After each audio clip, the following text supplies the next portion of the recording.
Once again, good afternoon, everyone, and welcome to the third annual State of the People Week. My name is Kashif Sen, he, him, his pronouns. I am the Deputy Public Advocate for Infrastructure and Environmental Justice team. And I just want to give a quick shout out to our colleagues from the Office of Public Advocate that made this whole event possible. So thank you so much to the Office of Public Advocate. So today, the Infrastructure and Environmental Justice Unit will be hosting an amazing educational advocacy session titled Electric Micromobility, the Future of Battery-Operated, Environmentally Friendly Mobility Devices. We're joined here by our partners in city agencies, advocacy organizations, and electric micromobility companies. We also want to take this opportunity to thank all the co-sponsors and members of the public who are in attendance. Across the city, and especially since the pandemic, we have seen a rapid rise in the adoption of new forms of transportation, electric micromobility devices. They have improved the working conditions for delivery workers, providing a means of livelihood for many, and given commuters a reliable, cleaner, and more affordable form of commuting to get to work, school, and to visit friends and family. This especially help those who live in transit deserts because, as we all know, better transportation gives people more opportunity, more connections to education and jobs, which can help fight financial hardship. Trust me when I say that these devices can open so many doors. Recent unfortunate lithium-ion batteries-related fires grabbed the city's attention to get to the root cause of the problem and make sure safety is of paramount importance. Today's event is to make sure that we don't demonize innovative technology. Rather, we must work together with all stakeholders to pass strong legislations and regulations to address these issues and build programs to educate the public on proper use of these new vehicles. What we need now is to come up with the trailblazing initiatives that address these issues, like accessibility concerns, battery safety and storage, new generation bike lanes, battery trade-in and buyback programs, and more. We need to rethink the streets for the safety of pedestrians, drivers, and riders so that we may equitably share the road. Today, we will hear from advocates, community leaders, and representatives from city agencies about the concerns and solutions for making the city a safer and more equitable place for all. Please stick with us after our speakers to network with our event partners to see for yourself a variety of electric micromobility devices provided by our rideshare partners, Lime, Veo, Bird, and Propel Bikes. And with that, please help me welcome the first speaker of the day, Michael Kozo. He's a captain in the fire department. Michael Kozo.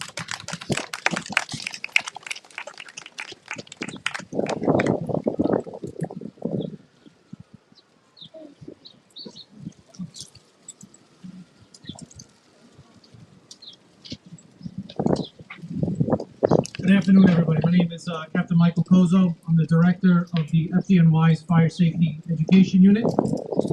I am here today to discuss the safety, safe use, and safe disposal of lithium-ion batteries in all the e-mobility devices that we are using today. I think the tips that we're going over today are extremely important. I know we are all seeing the amount of fire fatalities as a result of these lithium-ion batteries and e-mobility devices. So the tips today, I am hoping will be spread across everyone that is using these devices in the hopes that we will eventually eliminate fires and fire fatalities as a result of these e-mobility devices, lithium-ion batteries. So one of the things we want to look for when we are purchasing these devices, we want to make sure that we're buying devices that are approved by a testing laboratory, such as Underwriters Laboratory. We want to look for the label UL on the battery to make sure that the battery and the device itself has been tested and is approved by Underwriters Laboratory. One of the major problems right now is we are purchasing batteries that are not tested and not approved by reputable testing companies, and the batteries are failing. So that is definitely something you want to look for when you are purchasing one of these devices and or one of these batteries. What you will see is testing approved batteries are going to be a little bit more costly than a battery that is not approved. And I think that's one of the reasons why a lot of people are choosing these other batteries. Unfortunately, they are just not safe, and we need to avoid using those at all costs. Some of the common causes that we're seeing in the fires right now is charging the batteries overnight. So we do not want to charge these batteries overnight. You want to charge the battery while you're still awake.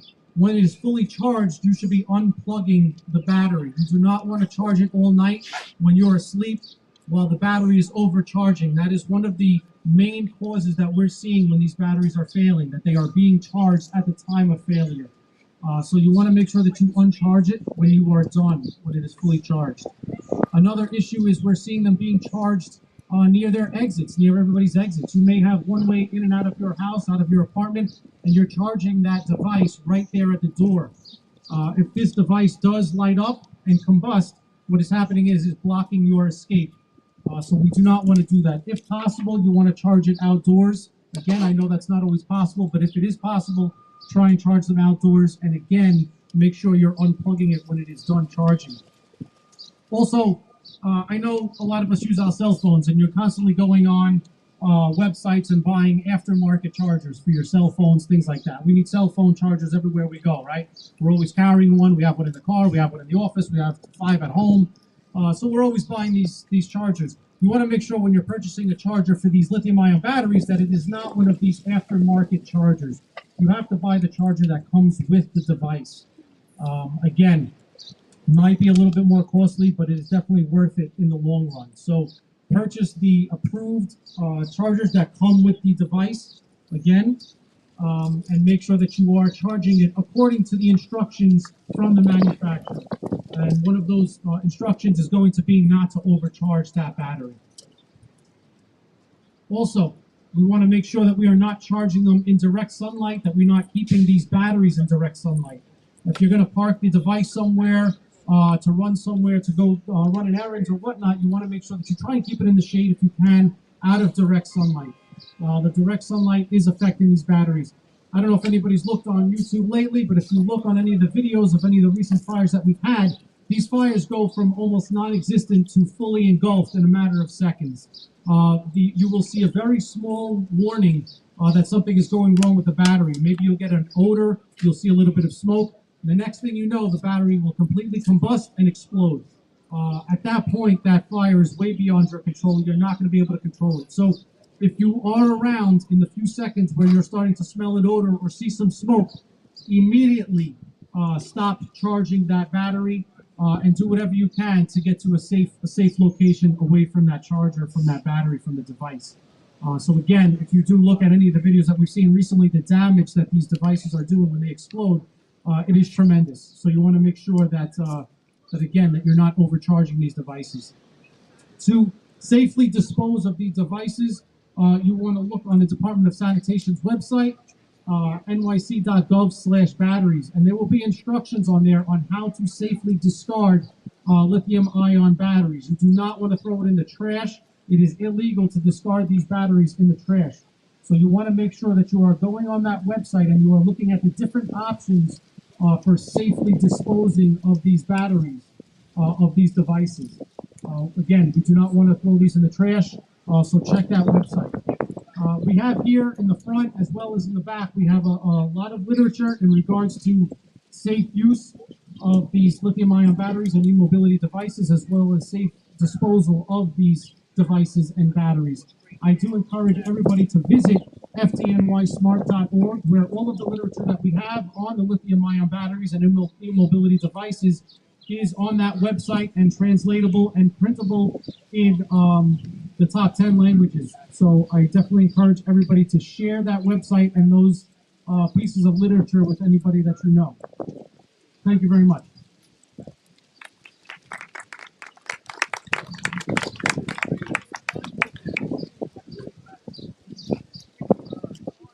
Thank you, Captain Koza, Fire Department. Next, we have Assistant Commissioner for Education and Outreach from New York City DOT. Please help us welcome Kim Wiley Schwartz.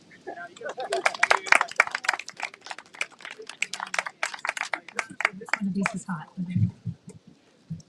Hi.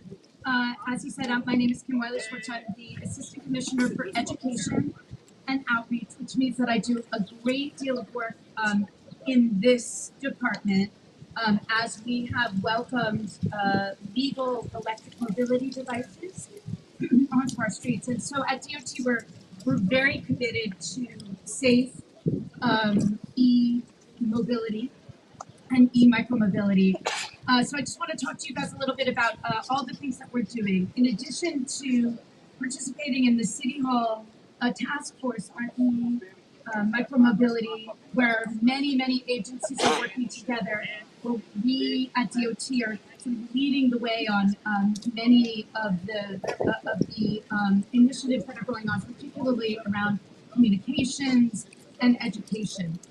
But we are committed to taking our current infrastructure and making sure that we make the changes that are necessary to make it safer for electric mobility, and also to expand all of our services, create new and innovative treatments on the street, and then also work to do education and all of the outreach that we need to do to make sure that people are riding safely and have access to safe materials.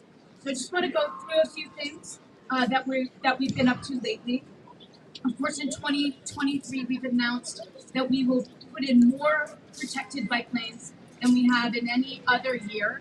So we believe that by making protected infrastructure, that obviously our class 1, 2, and 3 legal e-bikes will have better and safer passage. And we are also doubling down on many of our shared mobilities. Of course, it's the third round of City Bike as we expand City Bike into more and more neighborhoods. And also, we have committed to and have fully expanded and made permanent our program of electric scooters, which I think some of my colleagues here will be talking about in the Bronx. In addition to that, we are finding places for what we call bike boulevards, which will make a safer space for those to share the street more effectively with pedestrian and cyclist priority areas, which we are looking forward to. If you haven't gotten a chance yet, we have a new generation bike lane that we're trying out. It's a 10-foot wide bike lane. It's over on 9th Avenue between 17th and 21st Streets. We're starting to do some proof of concept. We're going to need to make more room for more types of mobility moving forward. We also are participating in an e-micromobility charging, a pilot program. So we're doing a 1-year program to test different solutions in the market, and we hope to have those expected outcomes in the near future that we can offer, particularly to our delivery cyclists who are almost required to have electric micromobility in order to do their jobs. And then lastly, and this is my gig, so I'm very passionate about it. We're doing a lot of work with people who are using electric micromobility. We have a great relationship with Vistas and some other groups to work with delivery cyclists out in the street, where they are doing their work, getting them this vital information, everything from what the good captain just spoke about battery fires, all the way through to getting their surveys and their opinions about what we need to do differently in order to make New York City the safest and most equitable place for them to do business. And in the back, you'll see members of my safety education team. Please stop by to talk to them. You'll see examples of all of the different kinds of materials that we've created in many languages, and we welcome opportunities. Please talk to them about places where we can set up and we can do the vital work education and communications around micromobility. So thank you very much. It's an honor to be here with so many people working in this field. Thank you.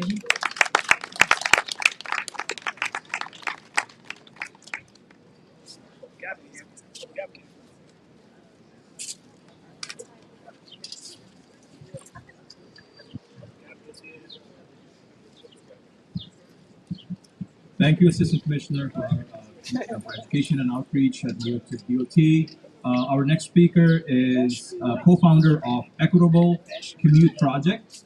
Please help me welcome Melinda Hanson.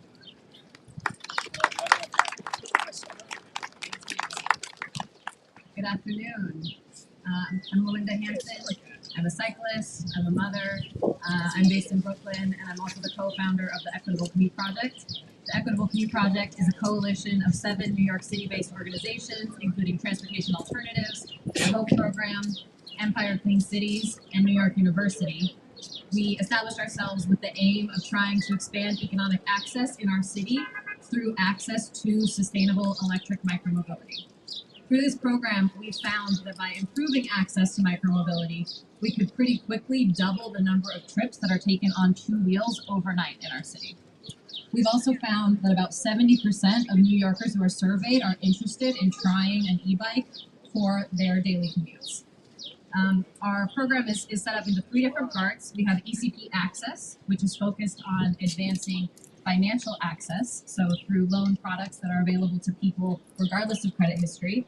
Currently, it's actually easier for most people to secure a car loan than it is to secure a lower dollar loan for a micromobility vehicle. Our partners at Spring Bank have launched a loan product in that space. We're also working to fundraise for and administer subsidies. We've recently received funding to administer a trade-in program. We're working in partnership with the DOT, with the mayor's office, with local bike shops to administer a trade-in program that will allow people who have more hazardous vehicles to trade in their e-bike for a UL certified bike and show how a program like that may actually work in hopes of inspiring policy change. Our second program is focused on green jobs. There is a huge opportunity for New Yorkers to take part in the micromobility industry. This includes jobs in lithium-ion battery handling, in recycling, in local manufacturing, and there needs to be more done to promote these jobs and make sure that New Yorkers are prepared for jobs in these industries. The third piece of our program is ECP Accelerator, where we focus on advancing sensible policies to make sure that people have safe places to ride and safe places to charge their bikes. We're working, of course, in close collaboration with a number of government agencies at the city, state, and federal level to figure out solutions to problems that support access and don't restrict it. So the latest example being close work with the Mayor's Task Force and others around sensible policies to pursue standardization of electric bikes instead of just banning them altogether. So our agenda going forward essentially is we're focused on supporting a state level policy right now, a ride clean rebate, which would basically start to treat electric bikes with the same consideration that we're treating electric cars by providing subsidies to all New Yorkers interested in accessing an e-bike. And so everybody should write to your representatives to try and support that bill, which is currently stuck in the Assembly. We're also doing some work to push for some of the federal funding from IJA, from IRA to support job training in this space and make sure that we have the training and the people infrastructure to make this transition actually work. And finally, we're working to find ways to collaborate with government agencies and with advocacy organizations across the city and the state to make sure that we can very quickly deploy these policy changes to keep people safe on the roads and in our homes. Thanks very much.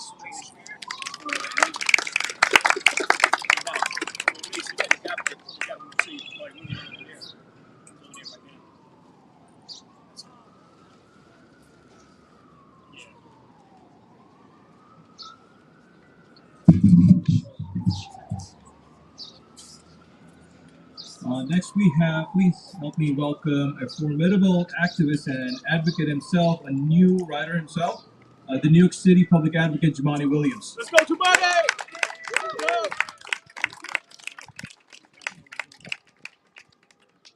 Well, thank you all for coming out today. I really appreciate it. It's great to see so many of our partners here working to provide safe accessible, effective transportation options to New Yorkers. Thank you to CASA, the entire infrastructure and environmental justice team, David, Sasha, everyone who has this broad portfolio. It is a broad portfolio, but it has strong links between these two poles. Micromobility is at the center of those two poles. It is clear that we need to incorporate a new modes and methods of transportation technology into our overall plan for the city, something we just have to do. I know people in neighborhoods all over our city, especially those underserved by public transportation, are really looking for solutions. Micro-mobility of vehicles can be a part of that solution, and so we need to work to ensure that their inclusion is safe, equitable, and accessible. They can help irrigate transit deserts where trains and bus lines don't reach. They will be instrumental in meeting the carbon reduction goals we all need to embrace in the coming years. They also put a lot less wear and tear on our streets and combine easily with public transportation and public transit, gracefully solving the last mile problem that persists in communities and the country. They are an absolute game changer. And when the game changes, that means we have to change the rules and how we play. We need to make sure that our policies and practices are keeping up with technology and are keeping people safe. I know there have been many concerns about the technology, the danger in particular around safe storage of these battery-powered devices. Those are real, and the tragedies are even realer. So we really need to figure this out together. But the answer can't be to criminalize people using this mode of transportation for work, or raising the price point beyond to make it impossible for low-income New Yorkers to ride. There has to be a supportive law, passing new regulations, yes, but ones that work in the reality of solution and situation.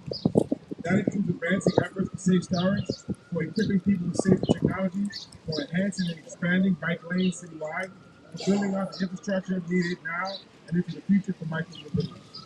It means providing the information and resources needed to keep New Yorkers safe with their vehicles, whether on the streets or in storage. Today's event is about answering community questions, hearing community concerns, and developing solutions together. I thank you all for joining. And I always say, depending where, in true New York fashion, depending where I am, it's who I'm mad at. So I happen to be a driver as well. When I'm driving, I'm mad at the bicycle for the pedestrian. I'm on my bicycle. I already got a left hook from someone a couple years ago. And so when I'm on my bicycle, I'm upset at the drivers and the pedestrians. And when I'm a pedestrian, I'm upset at the bicyclists and cars. But we have to make sure that everybody can share the road. And I do know when I'm driving, I'm actually the most privileged person on the road and can cause the most damage while being the most protected. And I have the most infrastructure on the road. That is something that we have to change and we can coexist together and people can be safe. We have a lot of modes of transportation that we're encouraging people to use. As you can see, there's very many different ways that we can deliver and we can get around. It's really important that we work together to include these in our infrastructure. It helps with our environment. It helps keep people safe. It helps keep people moving around. And it's cheap alternatives. And we're way behind other countries. And if New York City leads, I think people will follow. So thank you so much again for being here. Peace and blessings. Love and law to you. Yeah. Mr. Williams, I got a question. I have a question. So we have all these e-bikes here. We have Transalps. I have a silly question. Cobalt. You know anything about cobalt? You know, cobalt, I'll tell you. Cobalt is one of the main minerals needed to make these batteries, right? 75% of the cobalt comes from the Congo in Africa. And we have little boys, little girls of color digging for that cobalt so we can have these bikes here. Nobody talks about that. You just talked about equity. My name is Raul Rivera. I'm a native New Yorker. So This is I know you amazing. are. So let me be clear. I think that's a very good point. That point, unfortunately, can be raised for many, many things that we use in our daily lives. So I'm happy to have that point for many of the things that we use. I don't know if we have to have it just for this, but there's so many things in our daily lives that people are getting abused to produce because of capitalism, in my opinion, and how this country uses it. So that's a different conversation that I'm happy to have. This is a modern slavery. This is modern day slavery. Modern day slavery. That's what this is. You should think about the children in the Congo.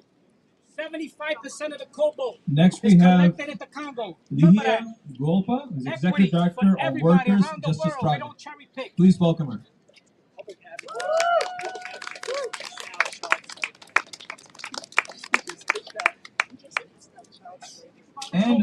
Martinez, the leader of Los Deliberadas. Woo.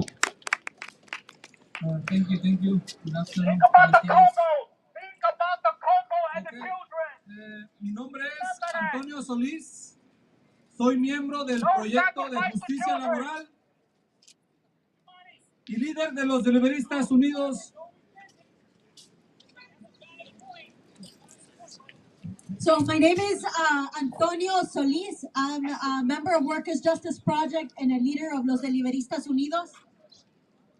Un movimiento que está luchando para que más de 65,000 trabajadores tengamos derechos, una infraestructura más digna. We are a movement that is fighting to ensure that 65,000 deliveristas have rights and a more dignified infrastructure in our city. Thank you. La realidad es que cuando el mundo cerró, los repartidores mantuvieron a los neoyorquinos alimentados. Los deliveristas trabajamos en la ciudad de Nueva York bajo la lluvia y la nieve, arriesgando nuestras vidas. The reality is that when our city had to shut down, it was delivery workers who kept New Yorkers fed. Deliveristas worked through the rain, through the snow, risking our lives. Gracias al defensor público por luchar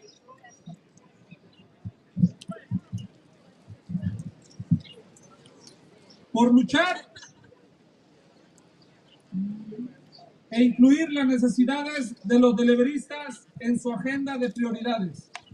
So I want to say thank you to the public advocate for fighting back and putting the needs of deliveristas in your as part of your priority, your agenda.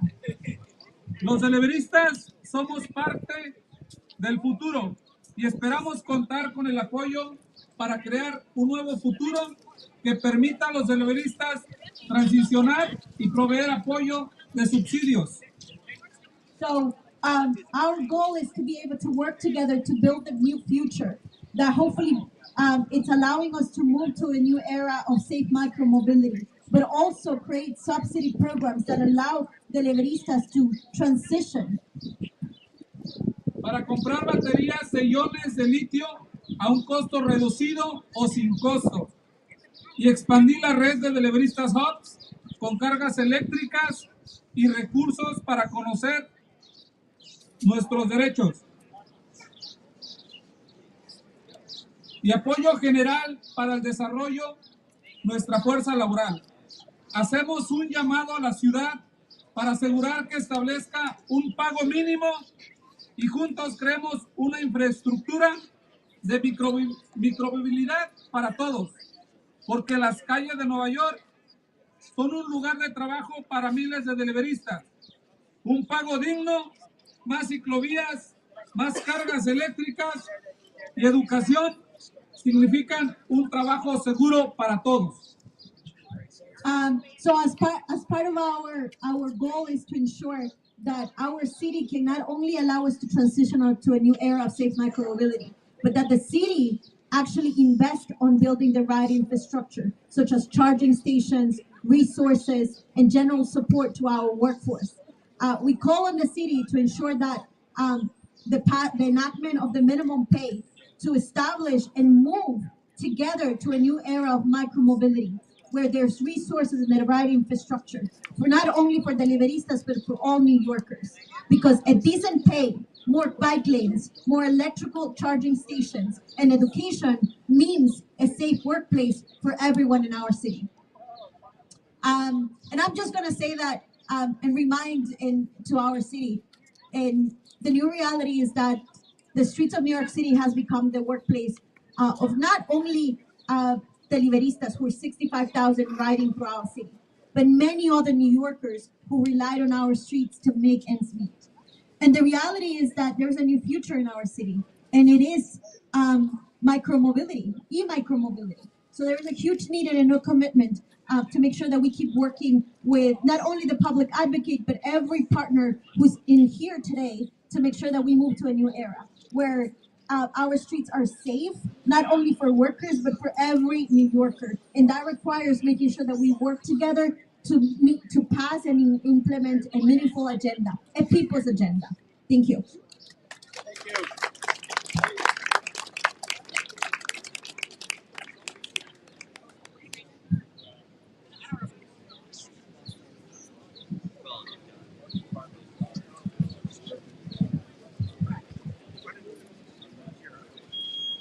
Uh, the next speaker is Nina Vedete, as Policy Manager with Transportation Alternatives.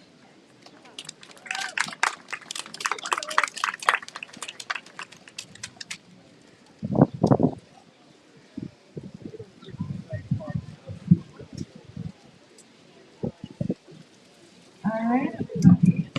Good afternoon. Happy Windy Wednesday.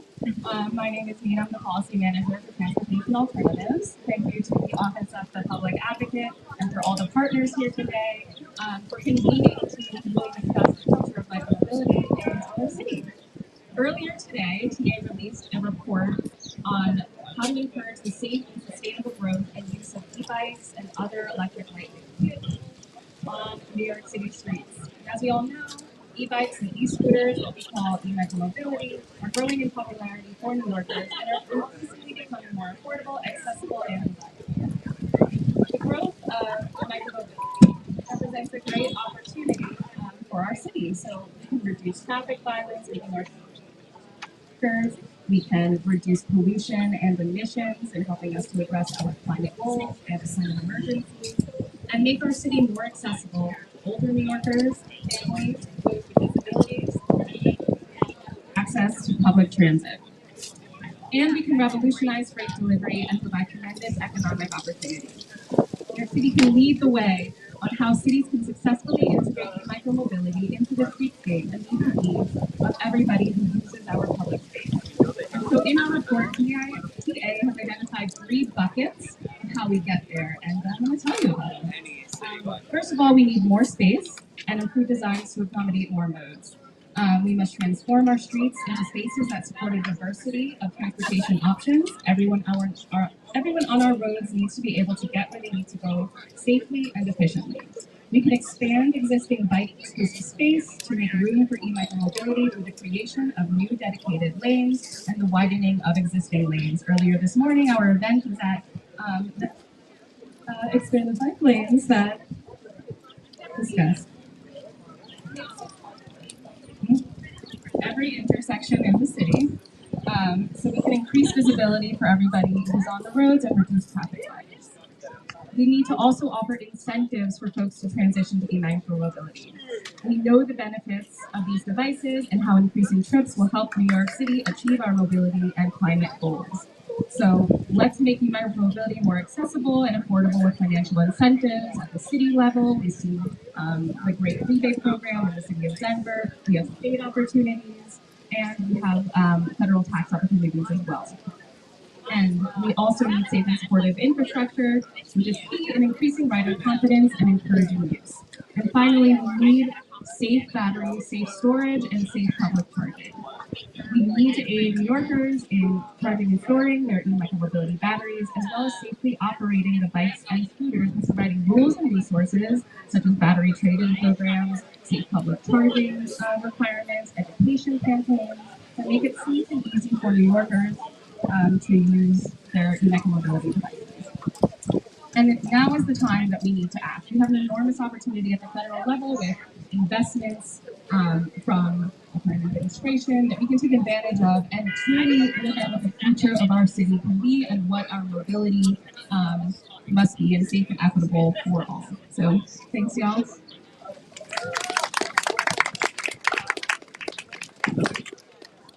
Please welcome our next speaker, John Arcott. He's the Advocacy Director with Bike New York.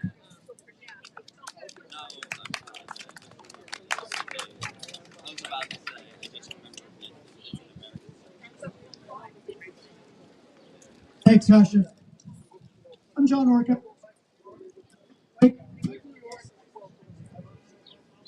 Is home to the largest bike education program in the country. We engage tens of thousands of people each year in terms of basics, learning how to run, skills, some mechanical skills, you name it. Increasingly, we're also pushing hard on street design, street safety. Give us a safe place to use all of the cool technology you see here, because let's face it, while this stuff is really promising, it's getting more people out on smaller vehicles, but it's going to take good old analog street planning and management to make it work in a city like New York. And we're not seeing enough of that. The thing that we love about public advocate Jumani Williams, we talked about it, is that, and that's true for Deputy PA Kashif Hussain, they know what it's like to navigate New York from the seat of a bicycle. And Jumani said it really well. The perspective couldn't be more different from being in a car to being in a bike. And nothing has moved policy more dramatically in New York than having leaders, elected leaders, appointed leaders, who understand that and see it and have that point of view. So we're not there yet, but we really appreciate the kind of work that the public advocate has put in with us. Like Kashif, a week ago, we did a big ride on 4th Avenue where the city is unconscionably suspending parts of what should be Brooklyn's best bike lane for construction, putting us all in danger, for several years while they are doing work to make the lane better. We're not there yet. We need to keep fighting in New York. For them, but we also need to demand better. Like Kim's right, DOT is doing some. But the problem is in New York, once the bike lanes are in, there's nobody who cares for them. There's nobody who looks at them, and there's nobody who keeps them from becoming all too often another parking lane for cars and trucks.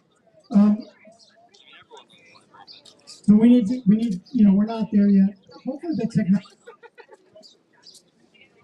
the growth of an industry that's providing it and promoting it is and will create even more pressure for us to get our streets running here in the city.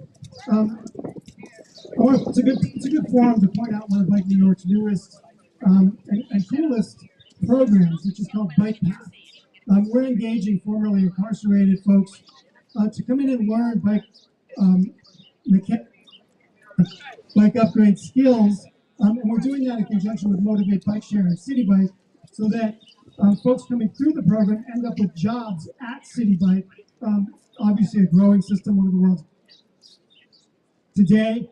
And we're placing people. We just got about 20 odd folks into jobs at City Bike just in the last few weeks as a class came through the program. We're doing that in Brooklyn. We have our own bike shop. Yes, it's called Recycle a Bike at Clinton Ave and Fulton Streets in Brooklyn. I want you to go talk to our guys who are here tabling for Bike New York. They've got a cool discount program for Bike Month tune-ups.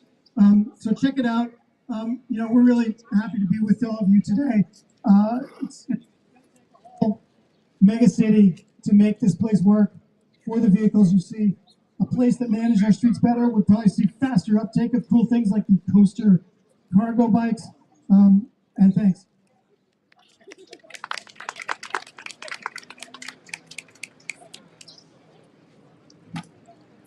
It's okay. Next, we have a senior director from the North United States with Lime. Please help me welcome Philip Jones.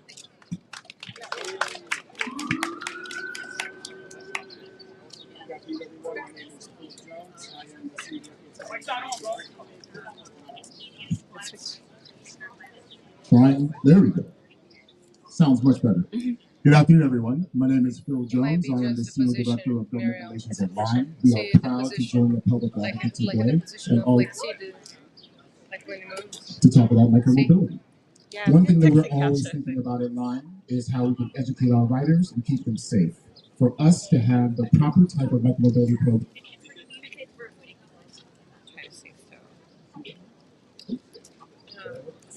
I'm gonna keep going. We're gonna try this.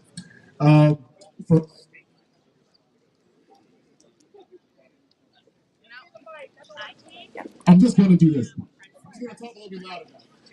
What about that mic in the front? for us to keep our citizens in this city safe, we have to think about education, programming, and infrastructure. For us to make that work, the companies on this stage, the advocates, people who are designing on the streets, and the people who are pushing for growth.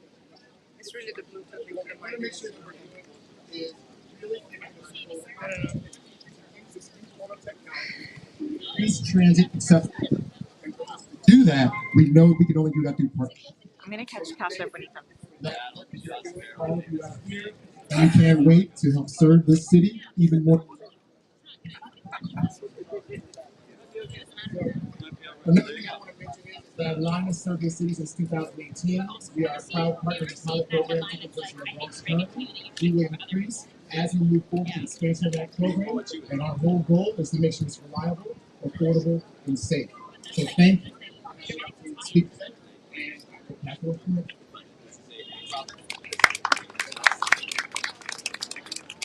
All right, thank you so much. Um, yeah, I think when we move around, and it's such a dynamic conversation, it's hard to stay still. But if we can stay still, I think we can have this mic working. Please help me welcome our next speaker. They are Senior Policy and Partnership Manager at Veo, Carol Antones.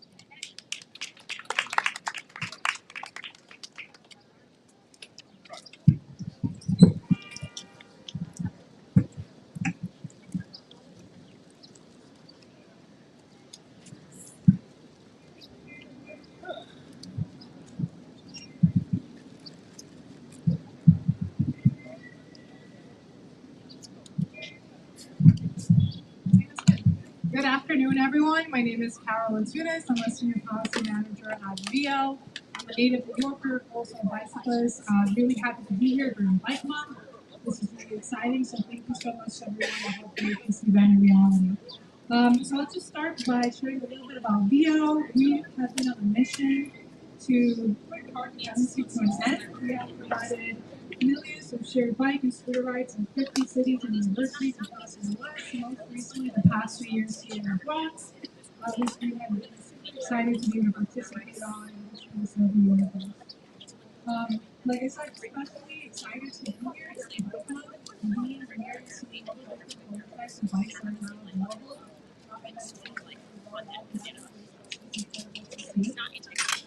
We can't talk about increasing access if we don't talk about vehicle design.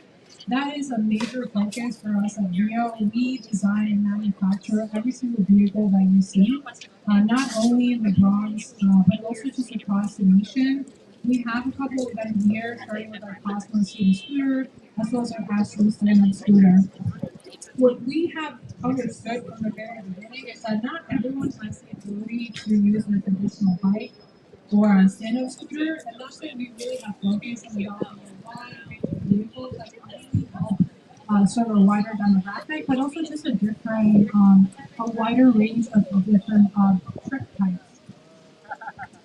We have seen those work incredibly well in the Bronx. We're currently operating for the past 2 years, and folks really enjoy the ability to have accessible, comfortable, and convenient mobility solutions.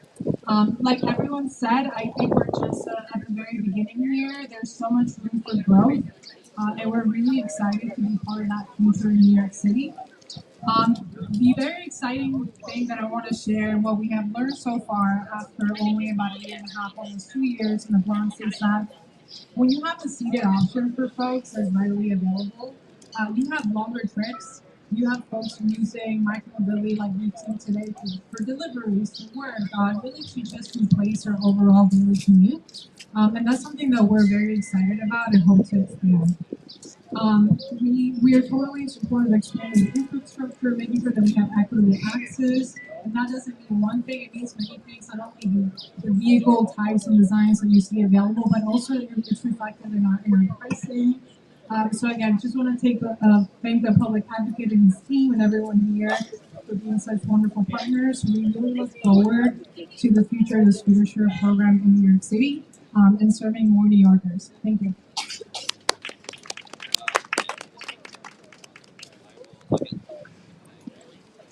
All right, our next speaker is Senior Manager of Government Partnerships with Bird. Please help me welcome Lauren Stern.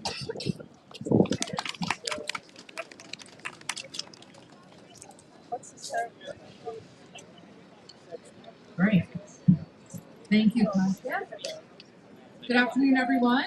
It's a pleasure to be here. Lauren Scribby, Senior Manager for Government Partnerships at Bird. First, want to extend a thank you to Public Advocate Damani Williams and his team for putting together this great event on this beautiful day. A little bit about Bird.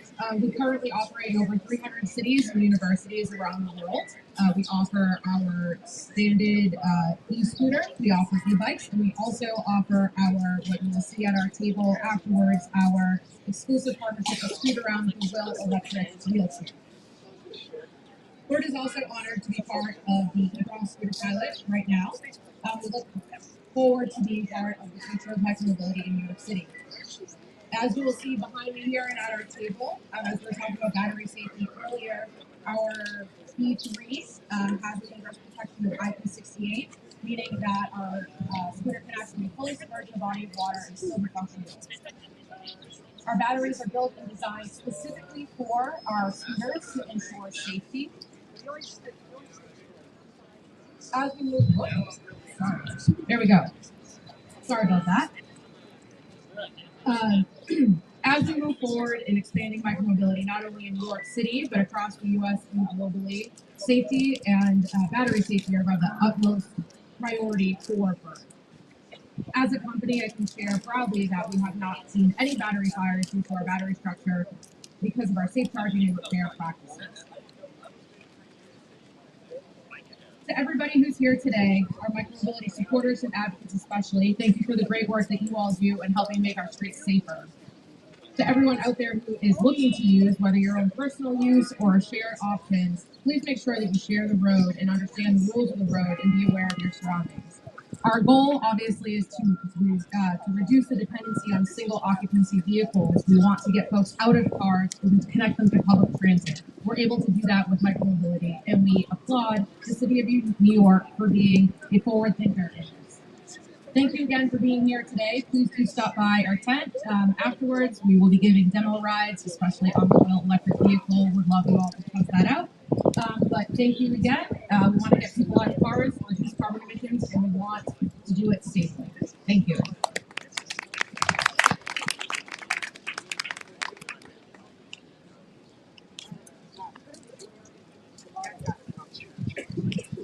Thank you, Lauren. And our final speaker of the day is the founder of Propel Bikes. Please help me welcome Chris Nalty. All right. Thank you so much. It's really kind of honored to be here amongst everybody. It's kind of an interesting thing because I started my business on electric bikes 12 years ago in New York when they were considered illegal. And I kind of took this on as like a personal mission. I served in Iraq driving food trucks, and basically I felt really uncomfortable what was going on there, and kind of didn't want to continue to support that type of use of resources. And really, I think this is an opportunity for us to live more in like a human scale, actually use resources more the way that we need to, as opposed to going beyond that. Apparently, what others might be talking about on some level, concerns about that. And I think that there's really some of the greatest potential for us to actually. What do you think? I walk with Finn. I think there's some of the greatest potential for us to actually use resources in more of a responsible way, and really respect each other's space and everything like that. And I'm excited about that. I'm excited that we're all working together. I mean, that's really the most powerful thing, if we can work in a unified way. And I think that that's something that was missing historically, but it's really happening today, and you can see that, and we're gaining more and more momentum. And the way that I look at it really is the things that we can all agree on in a unified way is generally a good thing. You know, the things that people are arguing about a lot and that sort of thing. It's often a thing. So, you know, I'm just really honored. I'm excited really about the future, where we go from here. The reality is we're just getting started. And I think we have, you know, many years ahead of us. I think about my new 4-month-old daughter and like what her potential is, because the reality is that we talk about access and everything like that, but really we're far away from there.